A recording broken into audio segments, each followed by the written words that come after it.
was really good, man. And breaking news. What's funny is, before I get into the introductions, I just did a video talking about Kovalev winning the third fight with Ward, and basically how Ward only wanted the best fights, and Tony Bellew is making a fight with David Haye, and Ward pretty much had nowhere to go, and he should just retire, or potentially he would retire, and he's retired. He just retired today.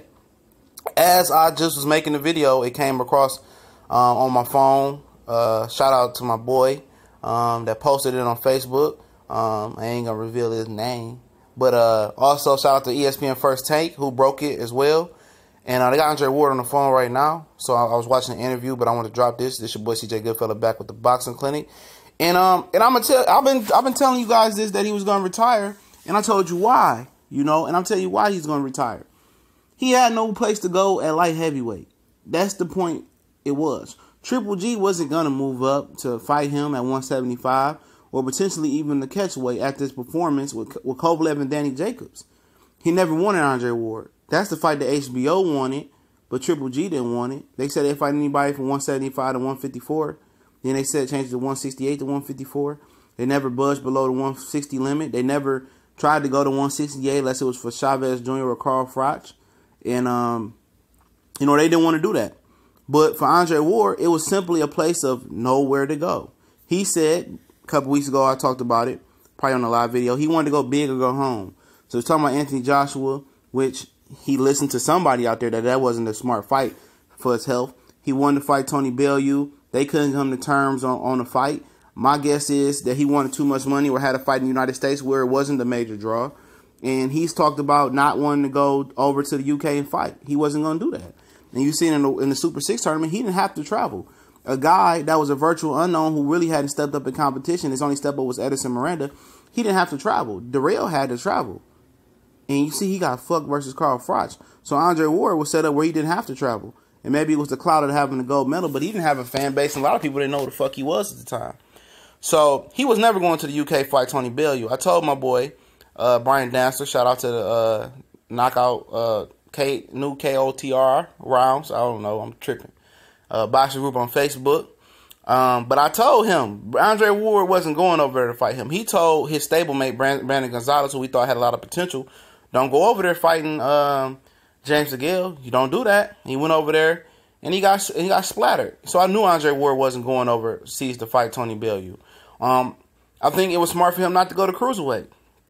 I think the Glowacki guy, I think he's recognized as one of the better one or two cruiserweight in the world. I don't think he entered the tournament, so he could have fought him. He just got a fight that was made.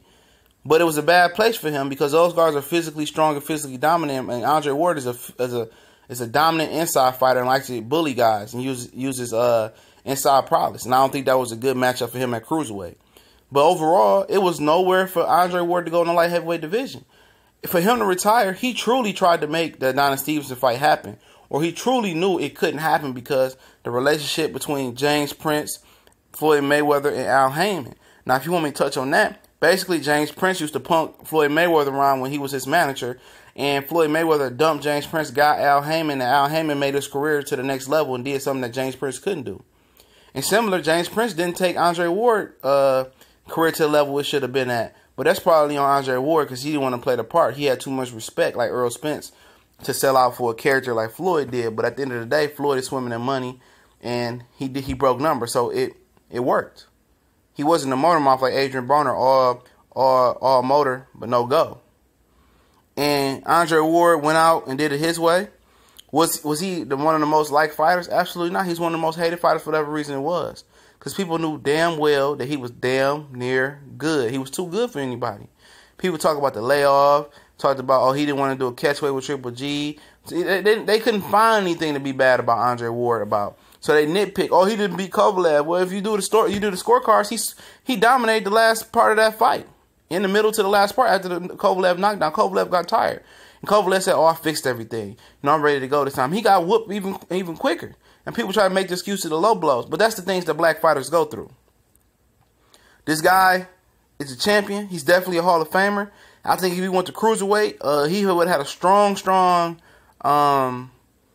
he would make a strong point to move in a lot higher in the all-time great list. If he went to heavyweight and fought Joshua and beat Joshua, shit, he damn near could have been recognized as one of the top 5 greatest fighters of all time.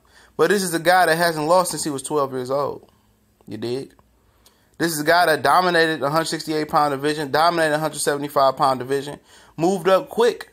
His only test, look back at it, was Sullivan Barrera at 175. He's fought in a whole bunch of subpar guys.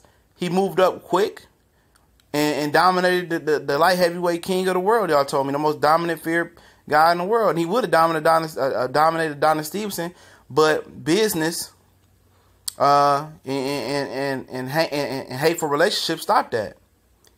It's funny how he could be cool with Floyd and then sign James Prince.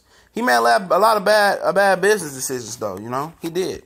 I'm not saying that James Prince was a bad business decision, because it sounds like he set up Andre Ward nice for life after boxing. They got a lot of business ventures. He said Andre Ward said him and Prince is James Prince are business partners, and James Prince is one of the most respected business guys in the rap game.